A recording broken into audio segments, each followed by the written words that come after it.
Assalamualaikum dan selamat sejahtera. Jadi hari ini kita nak lihat masih lagi di bab 3, penetapan visi, misi dan objektif perniagaan.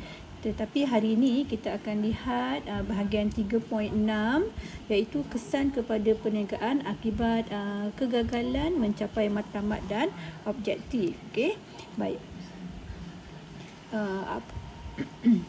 Baik, keadaan persekitaran, dalaman dan luaran perniagaan ni kan sentiasa berubah-ubah tau. Jadi ini telah mempengaruhi bagaimana perniagaan dapat mencapai matlamat dan objektif perniagaan. Okey, tidak semua matlamat dan objektif yang ditetapkan oleh perniagaan ini dah dapat dicapai.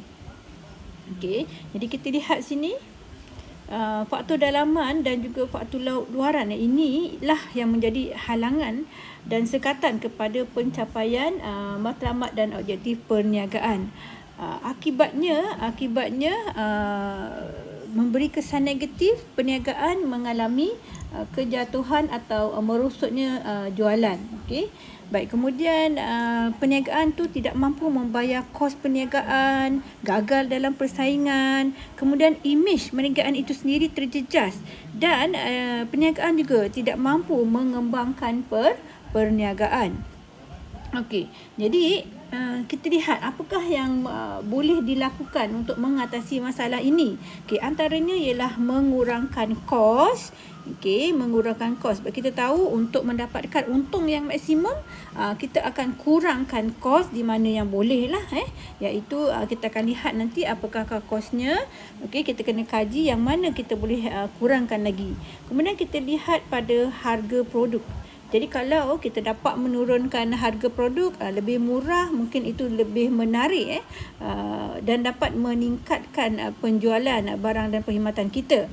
Kemudian kita pelbagaikan, barangan jualan yang kita jual, barangan dan perkhidmatan yang kita jual. Kemudian pembahagian dividen kepada pemegang saham kita boleh kurangkan. Sebab pengurangan dividen ni ialah pembahagian keuntungan kepada pemegang saham. Jadi kalau kita bagi besar sangat dividen, itu menyebabkan untung kita berkurang. Jadi kita boleh kurangkan dividen ni supaya kita ada lebih banyak keuntungan untuk mencapai matlamat perniagaan kita.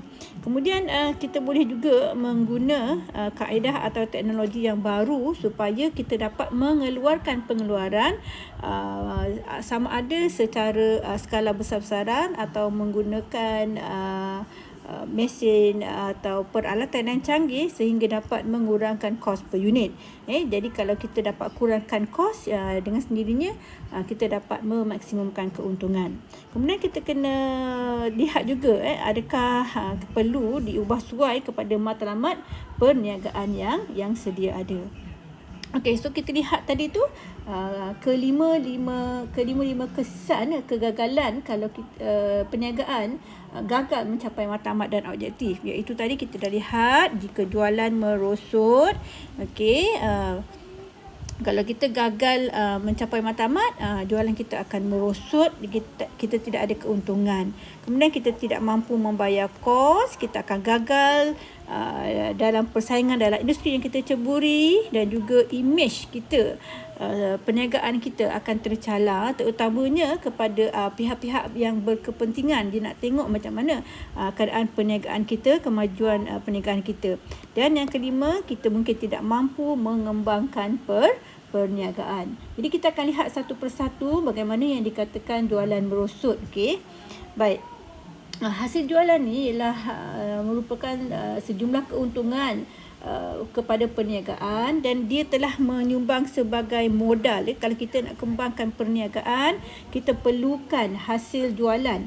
Okey, jadi kalau kita gagal menjual, sasaran jualan kita tidak tercapai, maka agak sukarlah untuk kita mencapai matlamat, iaitu kita nak memaksimumkan keuntungan.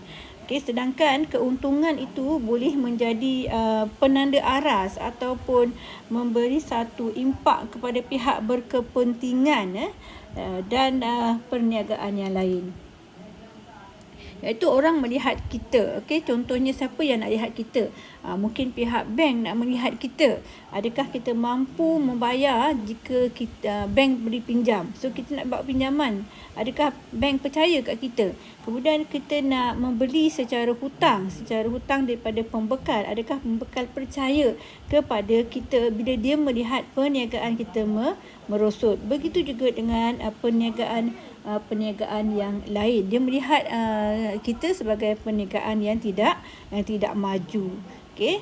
Baik, seterusnya kita akan lihat kalau kita tidak mampu membayar kos perniagaan.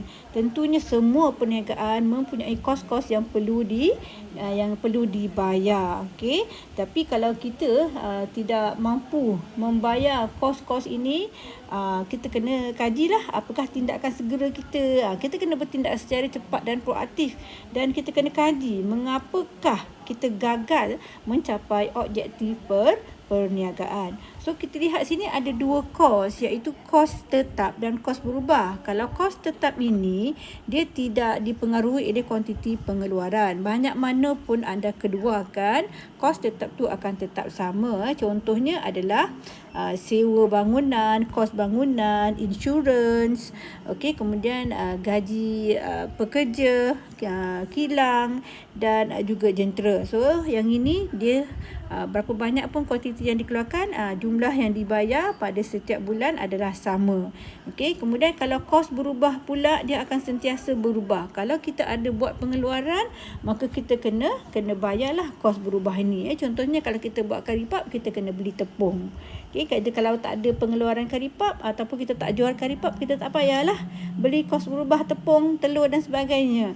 Okey, itu yang dimaksudkan dengan kos berubah. Okey, jadi kalau kita gagal untuk mendapat keuntungan, kita tak boleh bayar kos operasi. Okey, seterusnya ialah kita lihat kalau gagal dalam perniagaan. Kita akan gagal dalam persaingan. Bila kita tak dapat mencapai matlamat perniagaan kita, so kita macam mana kita nak bersaing dengan mereka yang ada dalam industri yang sama. Okey, kita tidak ada mempunyai kedudukan kewangan yang kukuh. Macam mana kita nak membina strategi nak menghadapi segala persaingan. Contohnya kita dalam industri membuat pakaian, macam mana kita nak bersaing dengan semua pengeluar pakaian yang ada kalau kita tidak mempunyai kedudukan kewangan yang kukuh. Okey. Baik, jadi oleh itu perniagaan perlulah membuat kajian yang teliti lah. Mungkin perlu melakukan aktiviti research and development, research penyelidikan, development pembangunan, supaya kita dapat menghasilkan satu produk yang berkualiti yang boleh diterima oleh pelanggan kita. Baik, seterusnya ialah imej perniagaan terjejas, terutama di mata mereka-mereka yang berkepentingan. Tadi saya dah sebut, contohnya adalah daripada pihak bank. Jadi kita nak dapatkan kerjasama mereka adalah sukar. Nak minta pinjaman, sukar nak lulus. Okay, sukar nak dapat. Sama juga kalau kita nak beli secara hutang daripada pembekal. Pembekal pun dia ragu-ragu nak bagi kita hutang dan sebagainya. Okey, seterusnya bila kita tidak ada keuntungan, jadi kita akan sukar untuk mengembangkan perniagaan. Kan kita dah pernah bincang sebelum ni, perkembangan perniagaan ada dua cara, iaitu sama ada kita membuka cawangan ataupun kita membesarkan kapasiti atau kemampuan perniagaan kita yang sedia ada ini. Okey. Jadi apabila kita tidak dapat membesarkan perniagaan, so kita pun mungkin tidak mampu bertahan dalam industri yang kita sedia ada ini. Okey, so kegagalan ini, kalau kita gagal untuk meningkatkan keuntungan dan dalam jangka pendek, so kemungkinan juga kita tak akan dapat mencapai matlamat dalam jangka panjang. Okey, jadi itu saja untuk 3.6. Terima kasih.